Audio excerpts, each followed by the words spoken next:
Perkenalkan, nama saya Michael Adi Suryanto dari Politeknik Elektronika Negeri Surabaya dengan nomor NRP 2121-6041 dari kelas 1 D4 Elektronika B. Berikut saya akan melakukan percobaan mengenai perhitungan charging dan discharging pada kapasitor.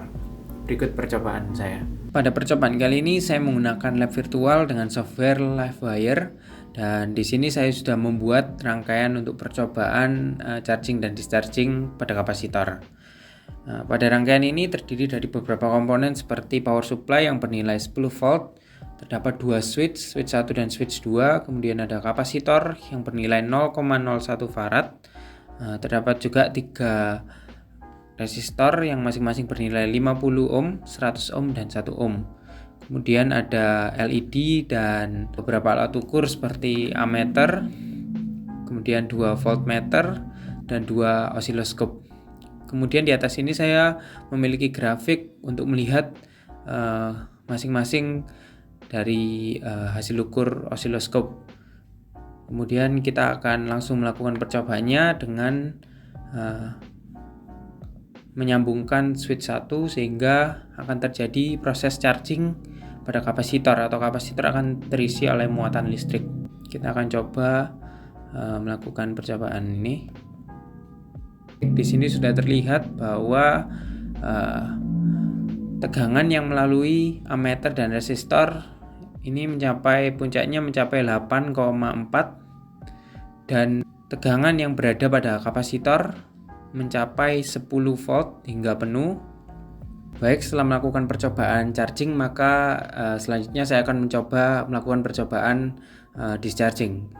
Pada rangkaian ini yang membedakan peristiwa charging dan discharging hanyalah pada switch 2 saja. Jika switch 2 ini berada pada posisi sebelah kiri, maka itu disebut sebagai peristiwa charging pada kapasitor, karena kapasitor terhubung dengan power supply, sehingga power supply akan mengisi kapasitor hingga dipenuhi muatan listrik, maka disebut peristiwa charging.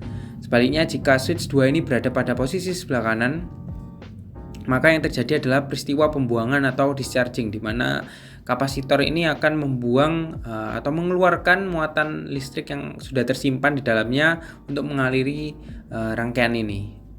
Di sini LED berfungsi untuk penanda adanya arus dan tegangan yang mengaliri suatu rangkaian atau rangkaian ini. Jika LED menyala, maka ada arus dan tegangan yang mengalir pada rangkaian ini. Langsung saja kita coba. Di sini untuk osiloskop 1 senilai 44 mV. Pada osiloskop 2 di sini menunjukkan grafik dengan tegangan 5,4 volt. Pada perhitungan di sini saya sudah menulis cara dan hasil dari perhitungan charging, yaitu diketahui dengan nilai-nilai seperti ini. Kemudian untuk mencari waktu saya menggunakan rumus sebagai berikut dan menemukan hasil waktu charging yaitu 3,13 second. Kemudian saya membandingkan dengan hasil perhitungan dengan pengukuran, yaitu sebesar 11,8%. Kemudian untuk mencari tegangan saya menggunakan rumus sebagai berikut, dan saya menemukan nilai tegangan itu sebesar 11 volt. Kemudian saya bandingkan juga perhitungan dengan pengukuran, dan hasilnya sama sehingga tidak terjadi perbedaan atau perhitungan errornya hanya sebesar 0%. Selanjutnya untuk perhitungan discharging di sini diketahui nilainya seperti ini. Kemudian jika redup atau low spec sesuai dengan rumus ini, saya menemukan hasil waktu sebesar 2,73 second. Kemudian saya bandingkan, dan di sini terdapat perbedaan sebesar 9,9%. Kemudian hingga lampu padam sesuai dengan rumus ini saya menemukan hasil waktu sebesar 8,23 second, dan kemudian saya bandingkan juga dengan hasil pengukuran tadi, dan terjadi perbedaan sebesar 3,3%. Selanjutnya kita juga perlu mencari perhitungan tegangan discharging. Sesuai yang kita sudah ketahui tadi, maka kita akan mencari dengan dua hal, yaitu posisi perhitungan dan posisi pengukuran. Untuk posisi perhitungan kita menggunakan rumus sebagai berikut dan menemukan hasil yaitu 0 volt.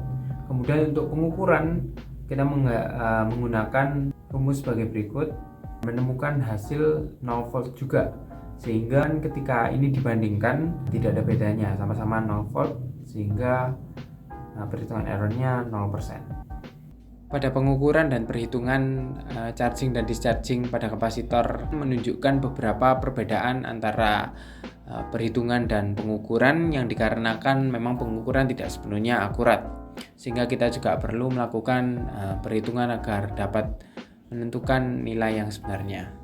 Sekian dari saya dan terima kasih.